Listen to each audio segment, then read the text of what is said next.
അപ്പോൾ ഗായ്സ് അസ്സലാമു അലൈക്കും. ഇന്നത്തെ വീഡിയോ വെച്ചാൽ നമ്മളിപ്പോൾ കുഞ്ഞുങ്ങളില്ലാണ്ട് കഷ്ടപ്പെടുന്ന ഒരുപാട് വർഷങ്ങൾ കാത്തിരിക്കുന്ന ആൾക്കാരെ കുറിച്ചൊക്കെ ഞങ്ങൾ കേട്ടിട്ടുണ്ട്. അപ്പം അത് 10-18 വർഷം കാത്തിരുന്നിട്ട് ഉള്ള വഴിപാട്, നേർച്ച, വ്രതം അങ്ങനെയൊക്കെ ഒരു അമ്പലവാസിയായിട്ട് മാറിയ ഒരു സ്ത്രീയുടെ കഥയാണ്. ഒരു രക്ഷയില്ല, എല്ലാ മതത്തെയും വിളിച്ച് പ്രാർത്ഥിക്കും. അങ്ങനെ ആളൊരു ഹിന്ദു സ്ത്രീയാണ്, പക്ഷേ എല്ലാവരെയും വിളിച്ച് പ്രാർത്ഥനയൊക്കെ നടത്തുന്ന ഒരു രീതിയിലുള്ളതാണ്. പക്ഷേ മൊത്തമായിട്ട് നമ്മൾ വിശ്വസിക്കുന്ന ഒരു ശക്തിയുണ്ട് അവർക്ക്. അതുകൊണ്ട് അവർ അമ്പലവാസിയാണ്. വാസി എന്ന് പറഞ്ഞാൽ അത് കുറ്റാവോ എന്നറിയില്ല.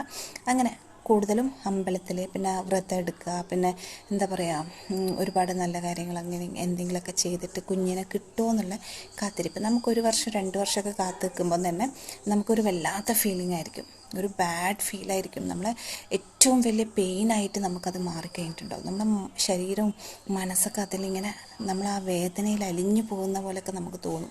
ആ കുട്ടികളില്ലാത്തൊരു സ്ത്രീക്ക് എന്താ പറയുക, എന്താ പറ്റുക, എന്താ പറയുക എന്നൊന്നും നമുക്ക് തന്നെ അറിയില്ല. അപ്പം നമ്മൾ കുഞ്ഞുങ്ങളില്ലാത്ത സ്ത്രീകളെ നമ്മൾ കണ്ടിട്ടുണ്ടെങ്കിൽ, നമുക്ക് അറിയുന്നതാണെങ്കിൽ തന്നെ നമ്മളെ കുട്ടികൾ നമ്മുടെ കയ്യിലുണ്ടെങ്കിൽ അവർക്ക് വിട്ട് കൊടുക്കണം ഗൈസ്.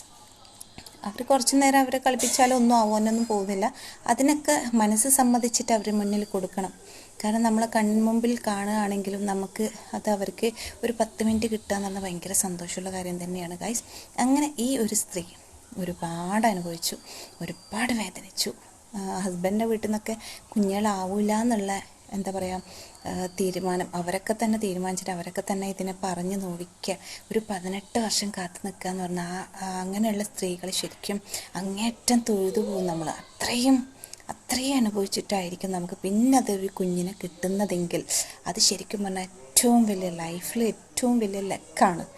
നമുക്ക് കിട്ടാണ്ട് പോകുന്നതിലും നമ്മൾ ഇത്രയും പ്രാർത്ഥിച്ചിട്ടും ഇത്രയും വ്രതം എടുത്തിട്ട് നമ്മളിങ്ങനെ എത്ര സങ്കടപ്പെട്ട് എത്ര ആളെ വായിന്നൊക്കെ കുഞ്ഞുങ്ങളില്ല എന്നൊക്കെ പറഞ്ഞിട്ട് എത്ര ആൾ വേദനിപ്പിച്ചിട്ടുണ്ടാവും. അതൊക്കെ നമ്മൾ സഹിച്ച് കഴിഞ്ഞിട്ട് അത്രയും ആയതിൻ്റെ പേരിലായിരിക്കും എത്രയും തൊഴുതിട്ടുണ്ട് അത്രക്ക്. അങ്ങനെ ഒരു ദിവസം ആ സ്ത്രീ ഭയങ്കര വൃത്തിയാണ്, ഏത് സമയം വൃത്തിയാണ്, വൃത്തീൻ്റെ കാര്യത്തിൽ ഫസ്റ്റാണ്. ആളെ ഒന്നും പറയാനില്ല, അത്ര വൃത്തിയാണ്. ഒരു പൊടിയോ ഒന്നുമില്ലാത്തൊരു അത്രയും നീറ്റായിട്ട് കിടക്കുന്ന ഒരു വീടാണത്. അപ്പം ആ വീട്ടിലൊരു കുഞ്ഞിനെ കിട്ടുക എന്ന് പറഞ്ഞാൽ ശരിക്കും പറഞ്ഞാൽ അത് അവർക്ക് കിട്ടട്ടെ എന്നൊക്കെ നമ്മൾ അറിയുമ്പോൾ നമ്മളൊന്ന് കിട്ടട്ടെ പഠിച്ചോനെ അങ്ങനെയൊക്കെ പ്രാർത്ഥിച്ചു പോകും. അത്ര ഫീൽ വന്നിട്ടുള്ള ഒരു സീനായിരുന്നു ആ വീട്. അപ്പോൾ ഗായ്സ് ആ വീട് കാണുമ്പോൾ ആ വീട്ടിൽ കുഞ്ഞുങ്ങളെ ഫോട്ടോ ഒക്കെ ഇങ്ങനെ തൂക്കിയിട്ടൊക്കെ ഉണ്ട്. ആ വീട് കാണുമ്പോൾ പറയാം നമ്മൾ കുഞ്ഞുങ്ങളെ കാത്തിക്കുന്ന ഒരു വീടാണെന്ന് കണ്ടാൽ നമുക്ക് ഫീൽ ചെയ്യും. കയറിയാൽ അതിൻ്റെ അപ്പുറത്ത് ഭയങ്കര സ്നേഹമുള്ള ഒരു വ്യക്തിയാണ്. അവരെ വിളിച്ച് പ്രാർത്ഥിച്ചതൊന്നും വെറുതെ ആയിട്ടില്ല ഗായ്സ്. അവർ ഒരു ദിവസം വൃത്തിയാക്കാൻ വേണ്ടിയിട്ട് വീട് ഒക്കെ വൃത്തിയുള്ള വീടാണ്, പക്ഷെ എന്നാലും കുറച്ചുകൂടി വൃത്തികേട് എവിടെയോ കണ്ടിട്ട് അവിടെ കയറിയിട്ട് മുകളിലോട്ട് കയറിയിട്ട് വൃത്തിയാക്കുന്ന സമയത്ത് ആ സ്ത്രീ മുകളിൽ നിന്ന് താഴോട്ടേക്ക് വീണു. മച്ചിൻ്റെ മുകളിൽ വൃത്തിയാക്കാൻ കയറിയതാണ്. മുകളിൽ നിന്ന് വീണപ്പോൾ ആളെ എല്ല് പൊട്ടി. ആൾക്ക് എമർജൻസി ഓപ്പറേഷൻ ചെയ്തു. ആൾ 6 മാസത്തോളം ബെഡിൽ തന്നെ ആ ഒരു കോലത്തിൽ. 6 മാസത്തിന് ശേഷം ആൾക്ക് ഭയങ്കര റെസ്റ്റായിരുന്നു. എന്നാലും 6 മാസം കഴിയണം. 6 മാസത്തിന് കുറച്ച് ഒട്ടും അനക്കാൻ പറ്റാത്ത രീതിയിലുള്ള ഓപ്പറേഷനൊക്കെ കഴിഞ്ഞു. അങ്ങനെ ആ സ്ത്രീനെ നോക്കിയത് മൊത്തം ഹസ്ബൻഡാണ്. നന്നായിട്ട് നോക്കിയെടുത്തു. വേറെ ആരും നോക്കാനില്ലല്ലോ ഗൈസ്. അങ്ങനെ ആൾ സെപ്പറേറ്റ് ആയിട്ട് ജീവിക്കുന്ന ആളാണ്. അങ്ങനെ നന്നായിട്ട് നോക്കിയെടുത്തു.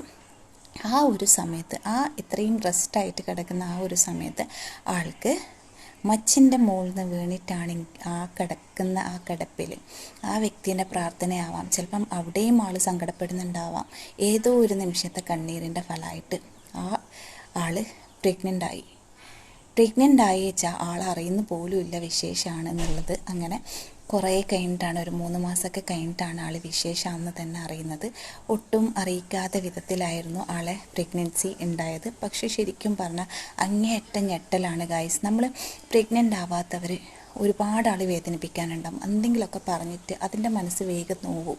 അതങ്ങനെയാണ് ഗൈസ്. നമ്മൾ എന്തിനെങ്കിലുമൊക്കെ പ്രതീക്ഷിച്ച് വർഷങ്ങൾ കഴിച്ചു കൂട്ടാന്ന് പറഞ്ഞാൽ സത്യം പറഞ്ഞാൽ ആ ജീവിതം ശരിക്കും അങ്ങനെയുള്ള സ്ത്രീകൾ ഏറ്റവും എന്താ നമ്മൾ പറയുക, അവരെ ഒരു കാലത്തും നമ്മൾ വേദനിപ്പിക്കാൻ പറ്റില്ല. കുട്ടികളെ കാണിച്ചിട്ടോ അങ്ങനെ ഒന്നും വേദനിപ്പിക്കാൻ പറ്റില്ല. നമ്മളെ കുഞ്ഞുങ്ങളെ ഒരു 10 മിനിറ്റ് അവരുടെ കൂടെ കളിച്ചെന്ന് വിചാരിച്ചൊന്നും ആവില്ല. ചില സ്ത്രീകൾ കുട്ടികളില്ലാത്ത ആളെ കയ്യിൽ കുഞ്ഞിനൊന്നും കൊടുക്കില്ല. അത് നമ്മൾ ചെയ്യുന്ന തെറ്റാണ്. അങ്ങനെ ഒന്നും ചെയ്യാൻ പാടില്ല. അവരെ വേദനിച്ചാൽ ശരിക്കും തട്ടും. അതൊക്കെ അങ്ങനെയാണ്. നമ്മളെ മക്കൾക്ക് നല്ലതേ കിട്ടുള്ളൂ. നമ്മളെ മക്കൾ അവരെ കയ്യിൽ നിന്ന് കളിച്ചു എന്ന് വിചാരിച്ചിട്ടൊന്നും നഷ്ടപ്പെടാൻ പോകുന്നില്ല. അപ്പം നമ്മൾ ആ സ്ത്രീ ഒരു കുഞ്ഞിനെ പ്രസവിച്ചു. 10-18 വർഷത്തിന് ശേഷം കിട്ടിയ പൊന്നുമോളെ നല്ല സന്തോഷവതിയായിട്ട് ഇപ്പം ആ കുഞ്ഞിൻ്റെ കൂടെ ആ അമ്മയും അച്ഛനൊക്കെ നല്ല രീതിയിൽ, വളരെ നല്ല രീതിയിൽ ജീവിച്ചു പോകുന്നുണ്ട്. ഈ വർഷങ്ങളോളം കാത്തിരുന്ന സ്ത്രീകൾ, കുഞ്ഞുങ്ങൾ കിട്ടൂല എന്ന് പറഞ്ഞിട്ട് തള്ളുന്ന ഒരുപാട് ആൾക്കാരുണ്ടാവും, ഡോക്ടേഴ്സ് ഉണ്ടാവും, ബന്ധുക്കളുണ്ടാവും. അതൊന്നും മൈൻഡ് ചെയ്യണ്ട. നിങ്ങൾക്ക് സമയമാകുമ്പം വിധിച്ചതാണെങ്കിൽ നിങ്ങളെ കണ്ണീര് വെറുതെ ആവില്ല. അപ്പോൾ കുഞ്ഞുങ്ങളെ കിട്ടും. അപ്പം നമ്മളെ വീഡിയോസ് ഇഷ്ടമെങ്കിൽ ലൈക്ക് ചെയ്യുക, സബ്സ്ക്രൈബ് ചെയ്യുക, നന്നായിട്ട് പ്രാർത്ഥിക്കുക. ഓക്കെ, ബൈ, അസ്സലാമു അലൈക്കും.